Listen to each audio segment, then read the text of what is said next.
Hello, everyone, and welcome to God in All Things. I'm Tori. And I'm Kariana. And today we're going to be discussing some principles of Christ that we can find in the Polar Express. Of course, it is December, it is Christmas time, and we have some plans for Christmas.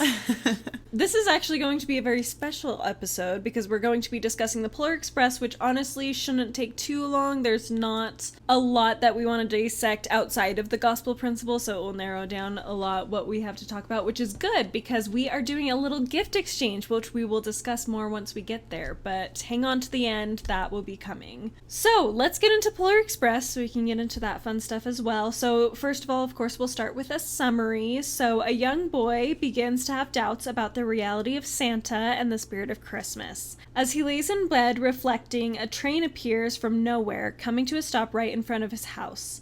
The conductor invites him on, claiming that the train, called the Polar Express, is going to the North Pole. Is it real? Is it a dream? He must experience the adventure to find out. And that is what we were going to be exploring today. So personal experiences, I honestly don't have a lot to say on this one. I'm sure you don't really either. But I remember seeing it in theaters, but I don't remember specifically my feelings on it. I know I enjoyed it. My family and I enjoyed it. And it's actually one of my brother's favorite Christmas movies. So we do watch it pretty regularly. I think I'm more, like, for a span of time, I didn't watch very much, but I've always had, like, the songs come up on my Christmas playlist my whole life. So, like, the songs are very familiar to me, and then the film itself I watch relatively regularly, and I think it's cute, it's sweet. I guess one background story I have with it, connected to the book a little bit more, is I served my mission in Michigan, in the Lansing, Michigan mission. And one of my areas was specifically Grand Rapids, which is actually where the author's from, which I didn't know at the time. And we went to this restaurant where they just had like local art and like pictures and stuff from like local famous people. And one picture on the wall was actually just the cover of the Polar Express book. And I was like, why is this here? And we found out that the author was from there, and actually in the film they mention Grand Rapids, Michigan, and he's like, that's my town, so you find out that's where he lives too, which was kind of fun. So I had a personal connection to that part of it, so it has a tender place in my heart because of that. But other than that, it's not necessarily a favorite Christmas movie of mine, but I do enjoy it. So Yeah, you would be right, because I have even less to say about it than that. I don't know when it came out. I didn't know that I was old enough to remember seeing it in theaters. I think it was like 2004, maybe? Okay. Yeah, that sounds right, actually, now that I think about, like, looking it up. Yeah, so, it's a Christmas movie, so I watched it. Yeah. As a kid, occasionally. I don't know. We didn't watch a lot of Christmas movies in my house, so Fair. I know I had seen it. I vaguely remembered the plot. Mm-hmm. A couple of the songs were kind of familiar. Okay, so this was a nice reintroduction. Yes, it was definitely a reintroduction. Yeah, I just very neutral feelings towards it. I enjoyed it. It's cute for sure. Yeah. Like I'd watch it again next year. Yeah, I for guess. Sure. Yeah. I don't know. So yeah, that's what I got. I like Tom Hanks. Yes, I like him a lot. He does a great job, of course, as always. So Yep. we do love that. So really good. The animation is a little bit creepy. Yeah, I weird. always remember people talking about that, and it looking back, I was always like, okay, like it never bothered me as a kid. I never remember caring about it, but then watching it, I was like, okay, no, it's a little weird. It's a little off-putting for sure.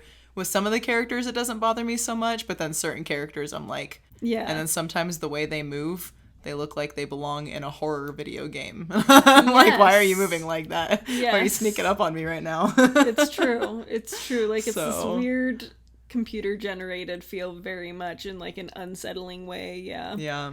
Okay, so as far as our principle of Christ, we're going to be talking about faith. We went with the with the easy one this time. So which is great. Faith is a great topic, and you know, if we explore that through Santa, like that's fine. Joy. Okay, so faith in Jesus Christ is the first principle of the gospel, making it vital to understand and increase in ourselves so we can grow in other areas as well. My favorite definition of faith comes from Joseph Smith in his lectures on faith, in which he teaches that faith is a principle of action. It's not just a noun, something we have, but a verb, something we do. The simplest way I interpret this is that faith will naturally drive us to act. So by having and increasing our faith in Jesus Christ, we will naturally strive to do the things he wants us to do and become more like him. Great. So I'm excited to hear your thoughts. Like I said, I don't have a ton, but I also had a few things stand out to me on this watch through with this on my mind that like were really interesting. So I'm excited to talk about this. So we start off with our main character who is not named. So I'm going to just call him Boy. I don't know. Yeah, we'll call him Boy. Our boy. Yes, he's the boy. And he is very much doubting Santa. So it's Christmas Eve, and the first things we kind of hear the narrator kind of introduces the setting a little bit, which the narrator is Tom Hanks, like almost everybody else in this movie, and it's great. We love him. Love Tom Hanks. And we overhear this boy's parents talking to his sister Sarah. We do get her name. And she is talking about how he had told her that Santa's not real, or like that there were some questionable things about Santa, basically. Like, he couldn't possibly do what he's going to do in one night. Like, it's impossible because of this and this and things like that. And the parents are like, no, it's fine. Santa's real, you know, as parents will do. And trying to save their younger child's innocence and childhood imagination from the older sibling who's starting to have doubts.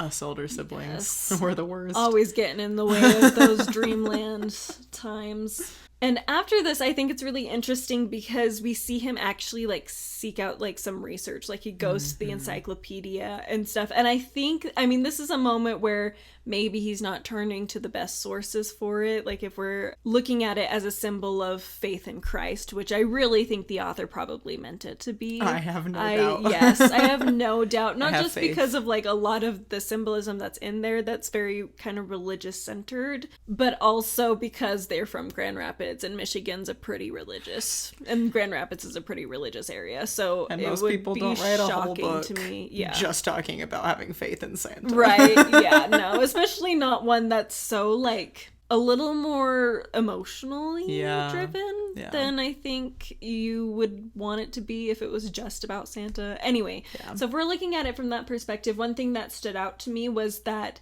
even though he's looking not necessarily in the right places, it shows that he's wanting to seek something else. We see immediately that it's something he's wanting to understand.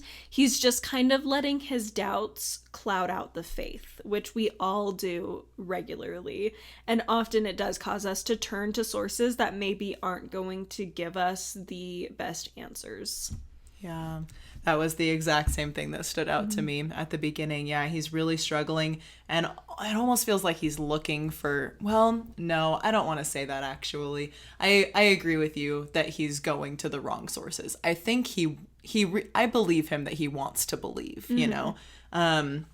But he's not finding the right sources. He's struggling with figuring this out. And so I connected that to Alma 32, right? I really love, you know, the scripture, even if you can no more than have a desire to believe, right? And he has that desire to believe. And then I love that he also chooses to act in faith by getting on the train and literally go to the right source, you know? The conductor says, we're going to the North Pole, and he's like, no way, and kind of like you just said, lets those doubts cloud him a little bit, and then finally says, no, he chooses to act in faith, he chooses to go to the right source, and he jumps on the train so that he can really figure out what is true and what is right for himself. And that's that in that same verse in Alma 32, but behold, if you will awake and arouse your faculties even to an experiment upon my words and exercise a particle of faith. Yeah. And that just like, I feel like that moment when he's like staring at the train, he awakes and arouses his faculties, you know, I feel like that verse applies so well to what he's doing right there, and it's awesome. Yeah, that's so good. I have this great book that I thought of like right before we started filming. I was like, wait a second, I should grab this and see if I can find some things. But it's called Faith is Not Blind by Brucey Hafen and Marie K. Hafen, so his wife. And it's exactly what it sounds like, but it's a little bit more academic. So if you're not into big words and stuff, it may not be for everybody. It's not like super academic as far as like, it's not going to go deep, studious, but it's using language that's a little more scholarly and maybe approaching the topic in a more analytical way. But one of the quotes that really stood out to me is that belief and doubt are not the only alternatives. And I think he's in this place where he thinks they are. Like, he thinks he either has to be a doubter, and you see this throughout the movie, where he thinks he either needs to doubt it completely and be a skeptic, or he needs to fully believe it and doesn't understand that it's okay that he's in the middle right now. Which is where he's at. It's interesting because he's in the middle, but he just doesn't feel like he can be. Right. And so he's fighting these two sides of himself, not understanding that it's okay that he's fighting those two sides of himself. Right. Which I think we all can get caught up with, especially as we get older, and like you kind of feel like I either need to be all in or I need to be all out. And you do want to work towards being all in. That's what we're wanting to be. But it's okay to be kind of just trying to figure things out and navigate a new pathway and a new journey, because that's what life's all about anyway. Right. I mean, really, the fact is, in this life, we're never actually going to be all in, right? Yes. None of us are ever going to have 100% in the gospel. So our life is being in the middle, just as close to all in as possible by the end. And having as many all in moments as you can, because you can have all in moments. Yeah. I believe that fully, that you can have moments where you really are all in. For sure. It just doesn't tend to last, unfortunately. But that's okay. Yeah. That's the point. Making those moments happen is what's important. So. Yeah. And he does it, jumping on the train. That's all. He jumps on the train. Like, that's all he in. Literally grabs on and says, okay, I'm doing it. And when Billy falls over in the snow, I almost cried, actually. Oh, really? When he was like, he runs towards the train. I loved the like repeat of the conversation, but like from afar. A lot of this movie felt like a video game to me. It was a weird experience, but it does kind of feel like a video game. It just has those vibes. But yeah, so the repeated conversation and then seeing him like not able to catch it and fall in the snow, I was like, oh no, stop the train for him. Let him get on. And I think it just shows too that our main character, the boy, has a good heart. Like, yes, we see that as well, that he comes from a place of wanting to help people. And so with Billy, like, he's like, oh, he's on the same journey as me. And that makes him want to do something to help him reach that same point in the journey that he's on, which I think is amazing. Okay, I hadn't thought about this before until saying this out loud. I love this podcast. Anyway, it just makes me think about all these things. But it's amazing thinking about, like, it's not like he was that far on his faith journey. He had just gotten on the train, but he was still able to help someone else get where he was, who was a little bit behind. Oh, that's so I know. I was like, you can be anywhere on the faith journey and still have people you can help a little bit, get a little further on that journey with you. And he only does a little bit. Good. He only does a little bit. And then the girl kind of takes over for a while because she's further along and can handle it. But he does what he can where he's at. He stops the train so that you gotta help that kid. Love it. Yeah, I love it. So good. Okay, awesome. And then we see him further show his good heart with the girl with her ticket, where he's like, which every time I watch it, I'm like, why can't you wait till she gets back? She's literally just bringing some hot chocolate. I was like, they're bringing hot chocolate. Why are they're you not gonna disappear, you weirdo. Go after her. I know. Leave it on her seat. Yeah. But it's also I didn't a kid. Love that. I didn't love that. But it's okay. Yeah, it's a kid. It's whatever. It's a kid. He gets a little panicky in the moment about things. It's understandable. And it's coming from a good place. Yes, it's coming from a place of genuinely wanting to help and make sure she also gets her opportunity to have that faith journey. And it's really great, especially because she's not as confident. Like, her faith struggle is lacking confidence in her own faith. Like, she has this great faith, but she just lacks confidence in it. And I think even though he kind of is a little bit rude sometimes about it and not very helpful, he still has moments where he is like very respectful of that and wanting to encourage her to stand up and be confident in the journey they're on, just like he is. Yeah. So. Okay, so speaking of this ticket drama, so he loses the ticket, she gets in trouble for it, and so the boy is feeling super guilty because the conductor has taken the girl away, very menacingly. Yes, very dramatically. And then the boy finds the ticket, and so he's like, I gotta get it to her. And so he follows them to the top of the train. Yes. There are lots of unrealistic things in this movie. It was really funny. I did not remember it being so unrealistic. You're like, what the heck is what is happening here? But yeah, it's kind of cool, the whole thing is about like believing that things are, impossible things are happening, which is kind of what I'm getting to. So on the top of this train, he meets this man, like a homeless looking person, just with a fire making coffee on the top of this train. And you're like, what the heck? What is this guy doing here? Where did he come from? But he invites the boy to sit down and talk with him. And they talk for a second and then have this kind of adventure together, where like they're going under this tunnel and this man is like, when I say jump, you gotta jump, and it's like this whole crazy thing. But at one point, I'm not gonna be able to remember the chronology perfectly, but the man turns around and says to him, do you believe in ghosts? Yeah. And the boy just kind of shakes his head, if I remember right. And the man goes, interesting, and then like walks away. And Tori knows this is my favorite word. This man actually gets me because I use the word interesting anytime I disagree with someone, but just want to encourage them to share their opinions. So like it's my non-agreement word to like still be respectful and encouraging. And I was like, bro, that's literally what you just did. It's like, well, you're wrong, but okay, like that's where you're at. And so I thought it was so funny. But anyway, so I think I just very much see this man as a really cool symbol of like God's hand, whether we choose to acknowledge it or not. That's one way. I came up with a couple descriptions in my head, but basically, I mean, it becomes obvious that he's a ghost, right? Yes. And like he disappears. He's obviously not just a normal human being, but he's still like, regardless of these experiences that Billy has, like seeing him kind of disappear and fade off and like be just kind of weird in general, it doesn't solidify his faith. Like he doesn't believe, even though he's witnessing these impossible things and these miracles, he still has to go on a journey for the rest of the movie to believe in Santa. And so I just think it's really interesting to think about how all of us see God's hand in our life daily, and all of us see miracles all the time, and all of us have witnessed things that probably that don't completely add up, and we just kind of have to we choose whether or not we're going to see that and have faith, because God proves himself to us all the time.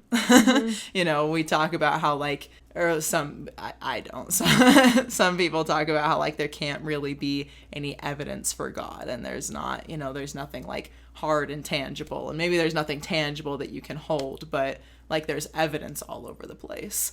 And so that's what I kind of related that man to, which I thought was really, really cool. But the boy had to still kind of go on his journey and make the choice to believe after seeing those things, because it wasn't enough for him. Yeah, I think that the ghost is probably the hardest one for me to understand what he's meant to symbolize all the way. Okay. Because I feel like he has moments, obviously does things that are miraculous. He saves the boy's life a couple of times. Mm-hmm. And so he's clearly there in a miraculous context, but he's constantly being like, this isn't real. Like, he's constantly pushing the doubts. Like, he's never very, like, encouraging of belief. Right. And so it's really interesting. Every time I watch it, I'm like, what are you supposed to represent? I don't understand. And I still honestly don't know. I think there's probably just different facets to that character where he is able to play a role in the greater plan in a positive way, even if he's not believing. But you can also see, like, maybe he's on this train for eternity because he keeps choosing not to believe. Like, he keeps choosing not to accept the truth of what he's seeing and not seeing that's, like, there. And so he's a ghost on this train that constantly is going to the North Pole, and he's never believing in it. I can see that. And I think, like, it's just very interesting. Yes, exactly. Like, he's stuck in the same cycle over and over, and he always has the chance to get out of it, and he chooses not to. Whereas others choose. But then there's probably a part of him that, like, wants to choose to believe, and that's the part of him that's saving this boy's life and doing some level of encouragement for this boy and making things a little clearer for him. But it also could just be like the devil's advocate kind of character, where he's just kind of showing the boy both sides of the argument and letting him figure it out on his own, like allowing the agency to be there, that opposition in all things. Like, it could just be that role. See, that's kind of how because the whole movie, the thing that's hard for me in this movie is kind of the harshness of a lot of the characters, right? And it takes away from the spirit a lot for me. Like, it's funny, you know, but in terms of, like, the spirit of the movie, like, I don't love it. Christmas people. Why is, like, the conductor grouchy? He's so and grouchy, the elves and they say things like time is money, and I'm like, I don't love that, like, you know, bringing up that kind of side of it takes away from it for me. But regardless of that, the fact is that the conductor is grumpy, and the elves are grumpy and kind of weird with gravelly voices. And, like, even, like, you have the know-it-all kid on the train, you know, like, why is he here, right? Like, everything is just, there's, like, a negative side to everything a little bit. And as somebody with a very, very, like, sarcastic sense of humor and who loves to play devil's advocate, watching that the man on the roof of the train, I very much read him as, like, you know, when he says, like, and seeing is believing, right? Like, that was just a sarcastic line to me. Okay. Like, he's making fun of the kid right there. Obviously, I don't think that has to be the only way to read him, or necessarily I'm right, but for me, like, that was very much what I saw in it. Like, you know, he's telling the kid that, like, he's kind of an idiot, but not like that. Not telling him that he's an idiot, and that just kind of fits the whole rest of the vibe of the movie to me.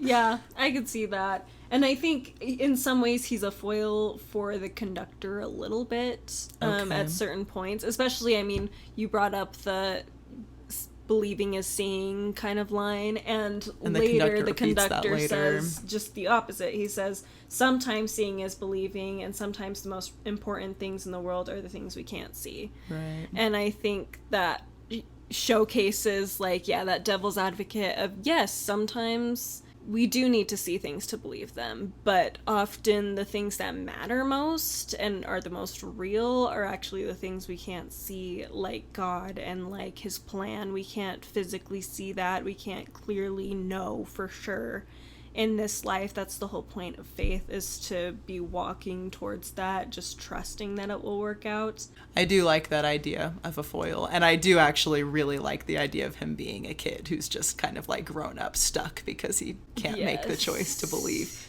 Even down to, like, that makes me think of the coffee. Like, they have just, like, had their big cool hot chocolate scene, right? And then he's up there drinking this, like, nasty coffee drink. Like, even he's almost like a corrupted version of everything that they have on the outside instead of the inside. And I don't know. So I do think that's a cool idea. I think it's kind of fun that there can be, like, a couple of different readings and interpretations of this weird character. True. Like, I feel like he's probably the most interesting character just because of that, because you're like, why are you here? What are you doing? What are you meant to represent for me? I don't know. What's the author's name? I don't know what he was thinking. I don't even know. I don't know his name. That's embarrassing.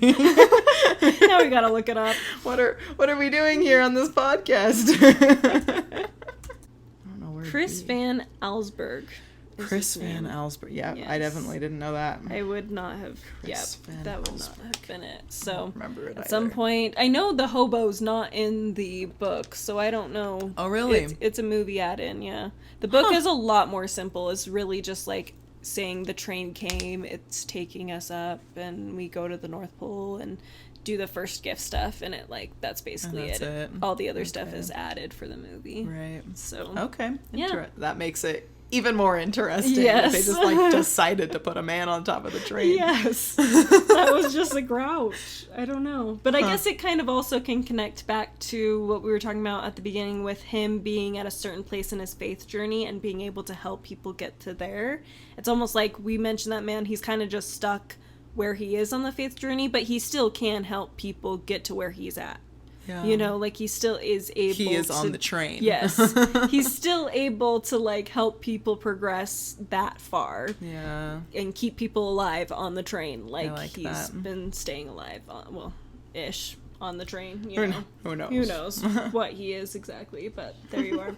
So we're going to skip most of the train's dramatic journey. There's a lot of drama that happens on this train. It's fun and entertaining. We're bumping past it. So going all the way to, they get to the North Pole, and one of the back train car falls off the train while they're on it. They're trying to get Billy to come out and join them in the line. The boy and the girl are. You have to wonder if this happens every Christmas Eve. Yes. Yeah. Does the train car always break off? Fix your train. What goes on, honestly? So this train, the caboose, falls off, rolls down the hill, and ends up in this, I don't even know what it's supposed to be. I was watching it this time, and I was like, why did they make this? What is this supposed to be? It's like this weird wheel of trainness. Oh yeah. Thing. It's kind of random. What part are you talking about? What? Where they're just spinning for no reason. Yeah, I'm like, why is there a train track? It really is here? A weird movie. It is a really weird movie. So anyway, but I guess you can see it as, the world gets in the way of our faith journeys. Yeah. And so all of these weird things happen. Or it seems like it's supposed to, but it's actually guiding you to the exact right spot. Yes. Even though it feels completely random and like you're just going in circles. That's a good point. Love it. There you go. Look at us. Thank you, Heavenly Father, and your spiritual inspiration. Help us understand. So anyway, so they're there, and we see Billy and the girl both end up hearing the sleigh bells, and they're like, oh, I can hear it. Let's go follow that. And the boy can't hear anything. And so he's getting very frustrated about it, obviously. But it's really wonderful because I love that the symbolism of being able to hear the sleigh bells. You're able to hear the music of the spirit of Christmas so long as your faith's in the right place, so long as you choose to believe, basically. And I think it's interesting, too, that Billy can hear it because he has shown a lot of doubt throughout the film as well. Mm-hmm. But yet he's in a place, and I think that goes to show that you just don't know who's going to be able to hear the music, who's going to be able to have that faith. It could be anyone. It could be the person you least expect who seems to be constantly voicing these doubts. And I also think that's very good for the boy to see, going back to that, belief and doubt are able to live together. They're not the only two alternatives. And I think Billy is showcasing that it's okay to have these doubts and also believe. There is a place for that.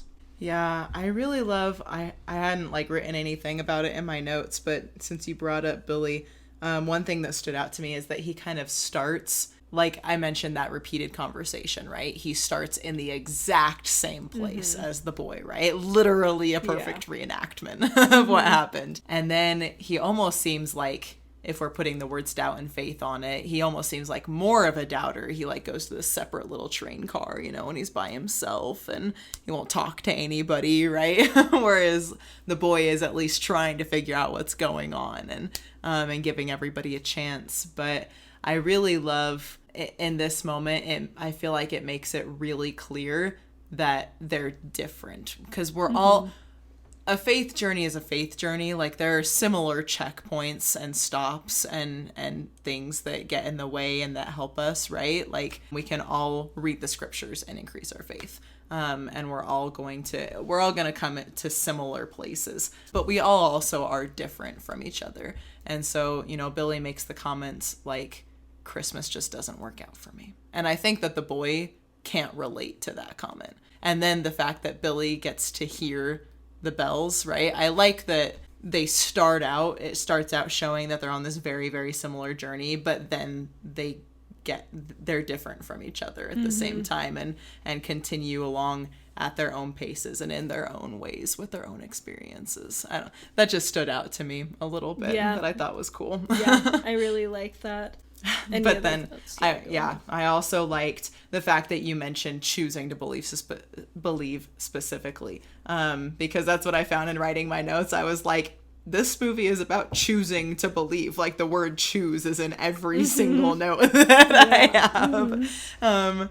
I love that this girl is kind of guiding him, and once again, he's choosing to act in faith, and he has his doubts. You know, he asks, are you sure what's going on? I can't hear anything. But he chooses to act in faith and follow her, since she like seems to know what she's doing, right? And she's moving along on her journey, right? And turns around and says, absolutely, like, I know what's going on. And she develops that confidence. And so he's not getting there until, and I won't jump to it too far, until he chooses for himself to believe, right? But so the line that really, really struck me while I was watching this movie was when he says, why can't I hear anything?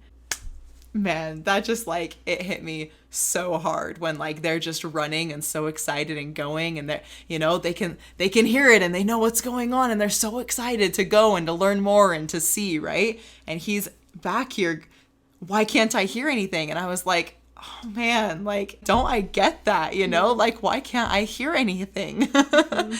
Yeah, and that just, I don't know. I don't even know what else to say about it. Yeah, let me try to form like an actual thought. Yes, it is very relatable. Like, you want to believe, and you're here, and you're acting in faith, and you're around positive influences, and you're making good choices, and you're where you're supposed to be, and you're doing all of this stuff, and you still can't hear anything. Yes. And I think it's beautiful that was included as part of that faith journey, you know? But he continues on that journey rather than giving up, and eventually he is able to get there, but he has to go through that place first of not being able to hear anything to finally get there.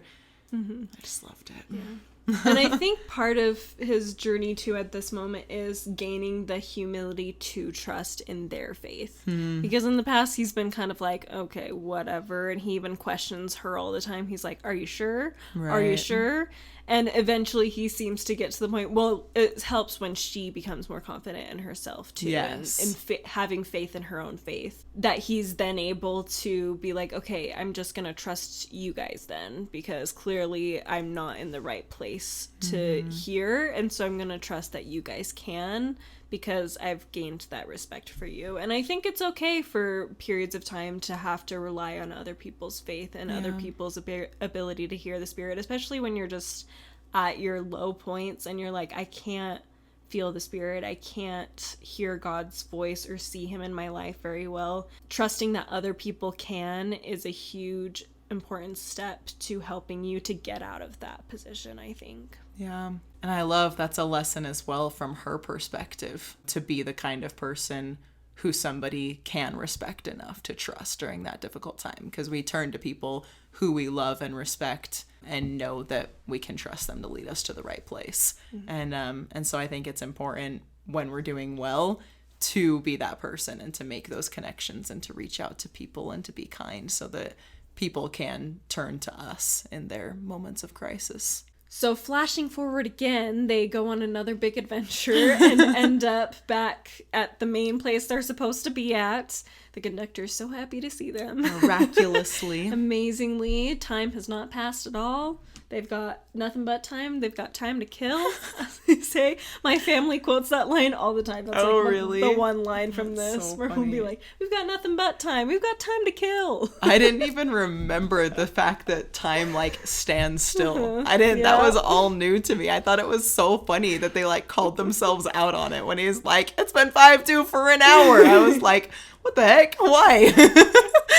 So Is that how Santa does it? You can pause time. He just pauses time. He's got all the time in the world. He's got time to kill. He's got time to kill. That is so funny that your family quotes. I never would have understood that quote if I just heard someone in your family say it. That's so funny. Anyway, so they're there and like Santa's gonna come out. They're all singing Santa Claus is coming to town. Which is so fun. I know, it is so fun. They're all cheering. And, I love how excited the elves are. And I love, because you can see in his eyes he's so excited, but there's still this sense of like a transactional, like, I've made it here, I'm gonna see this, and then I'll know. And then I'll like, know. After I see this is He's when I'll sign know. seeking right now. He's very much sign seeking. He is sign seeking. And so then he comes out and he can't see him. He can't see him through all the elves. Dang. Everybody else can see him. They're like, look, he's right there, and he can't see him. And finally, he does notice that the bells that are attached to the reindeer, one of them falls off. He hasn't been able to hear it this whole time. Yeah, so he That's can another see thing, that the bells yeah. are ringing, but he Yes. can't. So this is his first, like, proof that he should be able to hear something. Yes, but he can't. But he can't. And so one of the bells flies off and lands in front of him, and he picks it up. And he can't hear anything as he's shaking it next to his ear. And so I love that he says, okay. And that's where he starts. That's It's how like Tori this- and I always start Yeah. our frustrated prayers to Heavenly Okay. Father. Okay. Yes. But it's also the sign of humility coming in. Yes. Like, he's like, okay, fine. Like, he's remembering probably those believing is seeing quotes. And he's like, okay, I believe. He's choosing, like, actively choosing in that moment to believe, even though he hasn't seen Santa, even though he hasn't heard the bell ring. He's just like, okay, I'm going to choose to believe. And that's when he can hear the bell. And that's also when he ends up seeing Santa. And that's so beautiful, just showing how faith opens the door for us to see and hear God in our lives and in our hearts. And it really is that simple, just saying, I choose to believe, and then you can see things. Again, in that book, I do want to read this. It's one of my favorite quotes from it. It's actually a chapter called Choosing to Believe. Imagine that. perfect. It's amazing. And it's really beautifully done. He kind of discusses how some people say, you know, I don't believe because I can't understand it, things like that. And he says, but believing precedes understanding. Understanding does not precede believing. In Mosiah 26:3, it says, because of their unbelief, they could not understand the word of God. And so you can't understand something you don't believe in. It just, especially when it comes to God. Yeah. Like, you can't see, if you can't see it and you choose because of that reason to not believe it, then you're never going to understand it. And honestly, you could say that about anything, but I think obviously, like I said, specifically with religious stuff, but even like if you're not going to believe in science, any science thing, you're not going to understand it, because if you in choose your head, not to believe in atoms, that atoms Yes. make up everything, you're never going to understand how they work how and they what they work. do. Exactly. And so understanding God comes from us first opening the door to him, and that means we need to choose to believe he's there in the first place. Yeah, I do have I have a comment to make on the movie, but I do kind of want to just throw out there, I think we both also understand that, like, choosing to believe is easier said than done. Yes. Like, I just want to throw that out there for a second here. Like if that's the point that you're at where you are struggling with that and we're like, just choose to believe, and you're like, I can't just I can't just believe, you know? Like, I get that's easier said than done. And unfortunately, I don't have like a formula to make that work. But I don't know if you have anything to say to that, to speak to that. But I mean, I just believe very strongly that with prayer and with acting in faith and with striving to come to believe, it will come eventually. I was just going to mention, I mean, you read earlier Alma 32 of even if you just have a desire to believe, that can work too. Yeah, so if it takes time, you're but in a position where you're like, I can't just believe, but like you're clearly wanting to, that's where you need to start. And I think that the boy also starts there. Like he starts off being like, I want to believe, but I have these doubts and it's really hard. And reconciling that idea of belief and doubt not being the only alternatives is also an important place to start too. Yes, which I do have a scripture for, but I'll say one more thing. The principles of acquiring spiritual knowledge, acting in faith, seeking understanding through divinely appointed sources, like we've talked about, right? The right sources, and keeping an eternal perspective. And those things will help make the difference between not believing but wanting to, and finally having that faith and being able to increase it. But anyway, so a scripture that stood out to me before and even more now that we've been talking about it is the story with the man who says to Christ, Lord, I believe, help thou mine unbelief. Mm-hmm. And I hadn't thought until you started talking about it, about that in-between space, right? Where the boy is kind of seeing things very black and white, faith and doubt. But I mean, this man is such a beautiful example in the scriptures of, I believe, help thou mine unbelief. It doesn't make sense, but he's in that in-between space where like, I have these doubts and I have these questions, but I believe that you can do miracles and I believe that you can help me. And that faith is going to then, the fact that he acts on that faith and has that faith, it's going to help him increase it over time. And Christ responds to that, which is going to help him increase it. You know, Christ is there to help us with that. So to Santa, my favorite thing about him seeing Santa, he makes the choice, he opens his eyes, and Santa is right there. No, like, in between time. He makes the choice to believe, and Santa it's like he was just right there waiting for him the whole time. It's like he was just waiting for him. There's all these kids here, and there's all these people, but the second that the boy makes the choice to see him, he's there. And I just thought that was absolutely beautiful, and absolutely how God works in our lives. Mm-hmm. He's definitely worked like that in my life, where the second I say, okay. All right, I'm not doing what I'm supposed to, and I'm going to. And God is right there. I love that. Thank you. That's beautiful. So yes, Santa shows up, and I did want to take a moment to discuss, obviously, the first gift of Christmas, because we all know what the real first gift is.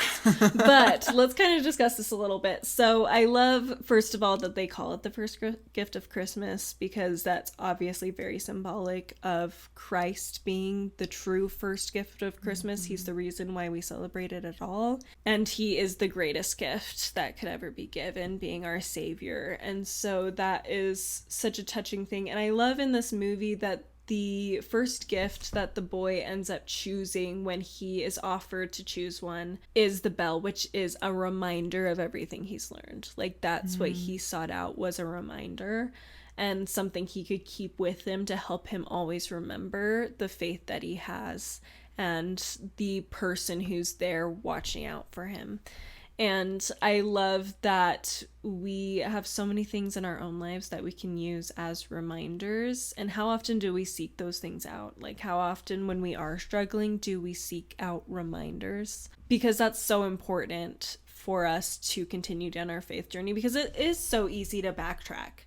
Like, it's one of those things where, like, the ghost, if we're thinking of him as like this, stuck in this cycle, it's easy for us to also fall into the cycle of, like, we go back and forth between who we used to be and who we are now, and we're not moving forward. And we actually even see, like, a brief moment of this kind of vacillating with Billy, where right after the boy gets the first gift of Christmas and the Santa's about to leave and they're all waving goodbye to him, Billy ends up turning to the boy and says, "Do you think it could have all been just a dream?"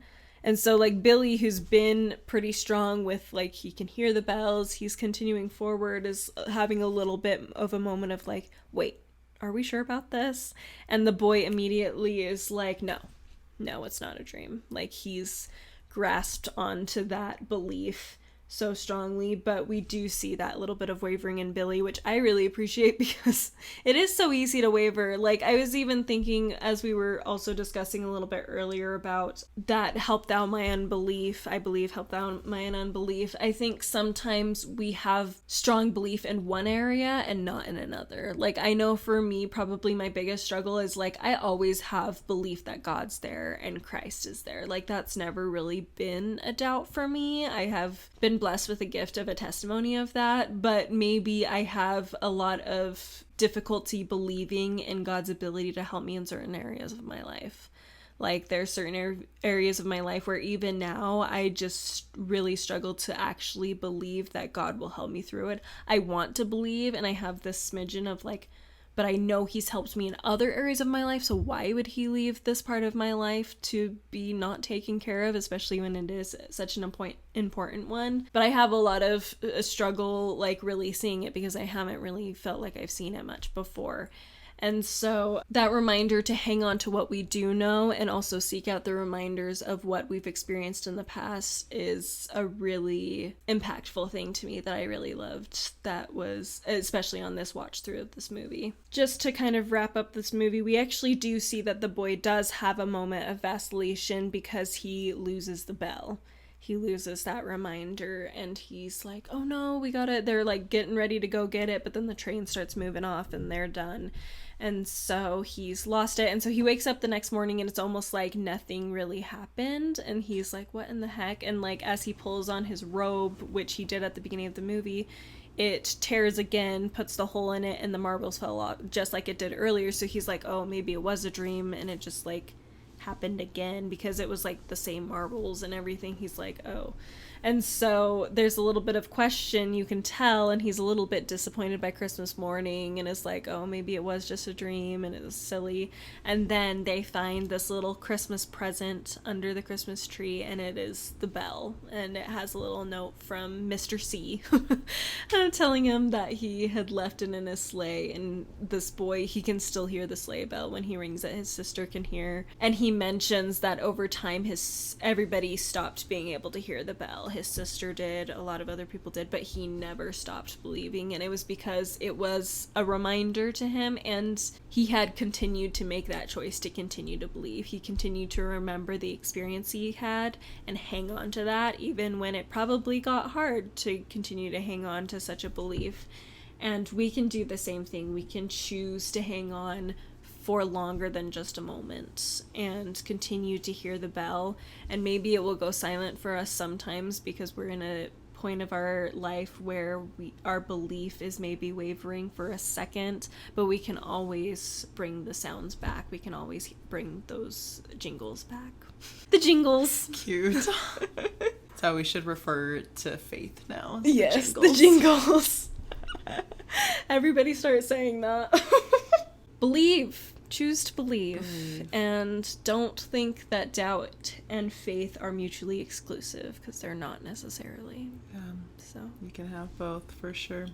Okay, so that is the Polar Express. What a great discussion. Thank you all for listening. Before we go, of course, though, like I mentioned earlier, we have this fun little gift exchange thing we're doing. So we each chose a book for the other person that we want the other person to read. And in a few weeks, probably in January, we'll come back and just have an episode where we're discussing how we felt about the books and any gospel principles we took out of them, of course. And it will just be kind of a special, kind of fun, casual episode, and I think it will be a lot of fun. So let's do this. We'll each share why we chose that book, and then reveal the book. I think we'll just take turns doing that. Start with why we chose it. Yes, and then reveal the book. Okay. So I'll go first to give you time to process, unless you're like, I'm prepared. Whatever you want to do, go for it. Sounds good. We'll do this. So I chose this book because we both love Victorian literature, and it's not Victorian literature, right, but it has probably the closest to Victorian literature vibes I've ever seen in a modern book. Okay. And so that was a main driving force. It's also one of my favorite books of all time. That's not a classic. I really love it. top 10 list it that I is. asked you for? Oh Okay. It is. Okay. And So I already know it. I just don't know it. You already have heard of it. But I really liked it. I also read it several years ago, though. So I've been kind of like, maybe I need to reread it because I don't really remember it. But I do remember the Victorian era vibes. And she has 2 other books, this author does, that are also very Victorian vibe-ish. Okay. So I feel like you would like all of them, honestly. Okay. But this is my favorite, so I had to go with this one. Yes. So the book I chose for you is, drumroll please. Thank you for actually doing a drum roll.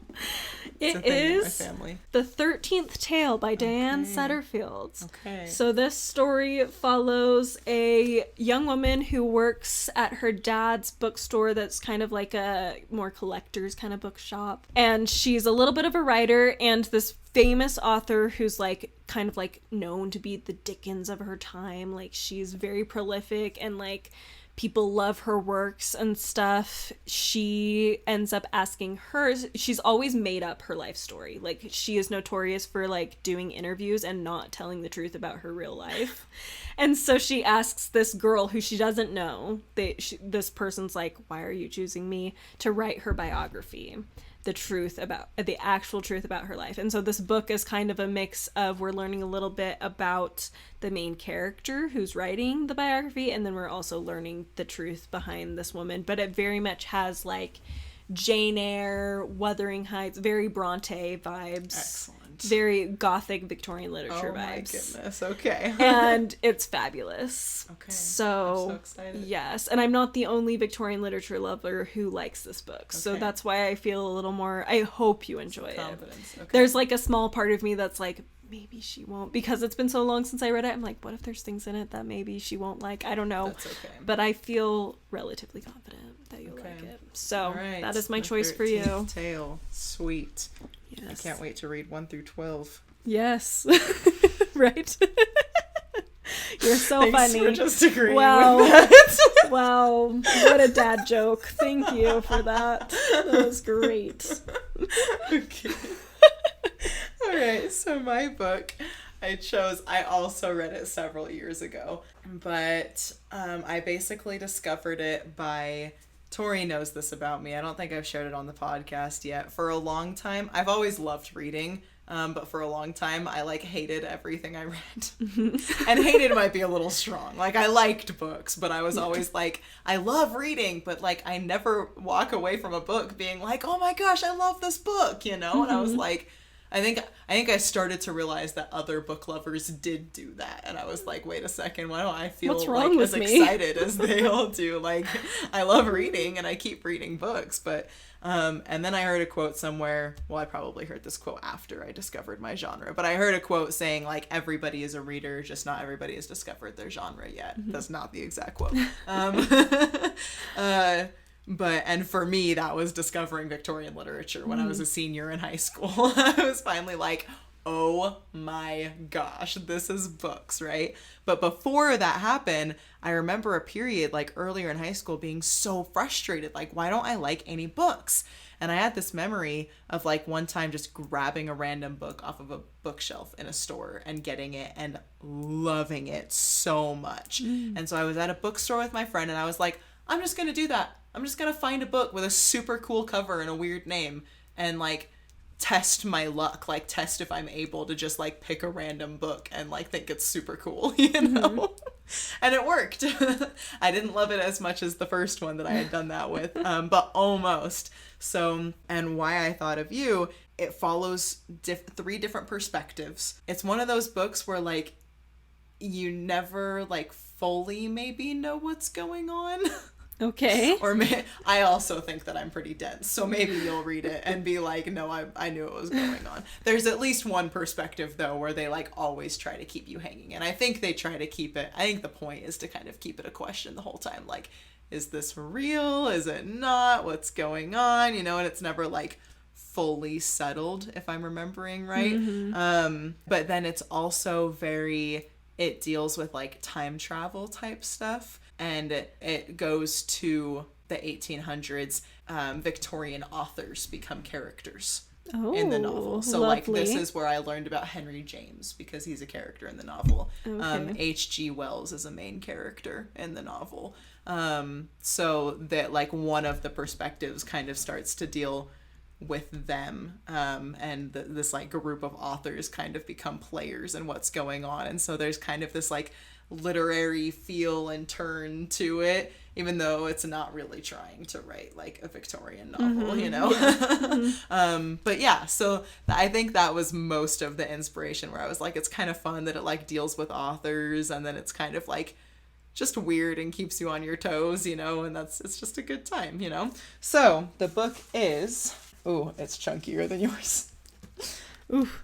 The Map of Time. Oh. I have never heard of this You've book in never my heard life. of it? I chose one that you haven't heard. Way to go. I'm so proud. Guys, this was my biggest fear in choosing a book for Tori, because she knows every single book.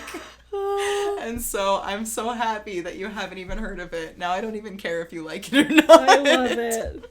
You got your one win at least. I got my one win. I do hope you like it. And I feel confident you won't like hate it, you know. Okay. I think it's an enjoyable book. So, okay. So yeah. Sounds good. It is a excited to chunk. read. My It goodness. is chunky. It is a chunk. But hey, I can take it on. You got we can push it back You got too. a while. We can chat in February. Yep. There's Yes. no time limit It's to true. this game. It's true. We will come back to you once we've completed the books. It will be a surprise special episode. At that Like everything point. else. Yes. Right? It's true. It's true. Okay. All right. That's that. So, if you are new to watching us, definitely subscribe so you know how we end up feeling about these books. We also always have fabulous episodes coming out every other week, so you should just be subscribed just for that. Also, leave a like and a 5-star review, depending on where you're interacting with us, as we would greatly appreciate that. Follow us on Instagram. If you haven't already, we did do a little video separately about our little exchange on Instagram, so you get stuff like that. You get fun little just introductions to what we're doing for our episodes each week. We do like hints, and then we'll announce the actual what we talked Occasional about. spiritual thoughts. Yes, spiritual thoughts, things like that. It's great. Also, if you're interested in what I am reading, check me out on the channel Good Strong Words on YouTube. I probably won't go too deep into this, at least not until our podcast episode, because I know, I want to keep it mysterious for those who watch both, but I do talk about everything else I read, so definitely check me out on there. And I think that will do it. So thank you again for watching. Keep remembering to see God in all things, and we will see you next time. Bye! Bye.